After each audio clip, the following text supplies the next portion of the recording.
So we all know Paul Bunyan as the legendary giant lumberjack of American folklore, right? The guy was said to be so tall that his footsteps shook the earth, and so strong that he could chop down acres of forest with a single swing of his mighty axe.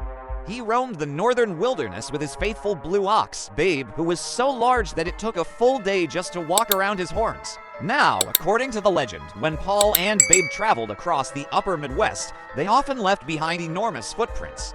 But one day, Babe got so thirsty that Paul had to do something drastic.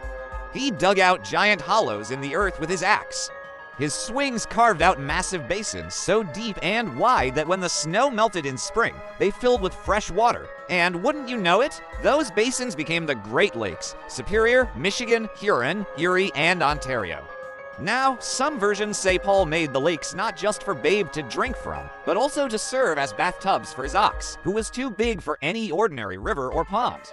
Other tellings say that when Paul walked through the wilderness, he dragged his axe behind him, and as he moved from place to place, it gouged out the long, deep channels that became the lakes and rivers of the northern United States and Canada. Either way, whether for drinking, bathing, or sheer accident, the story of Paul Bunyan and the Great Lakes became one of the most colorful explanations for how such enormous bodies of water could exist. It's a tale as old as time itself, or at least as old as the 1800s when the Paul Bunyan stories started being written down. It makes sense that people would create such a legend. I mean, the Great Lakes are huge. They hold more than 1/5 of the world's supply of fresh water. And we all like to have an epic story to explain something as awesome as that. Thanks for watching, and see you next time.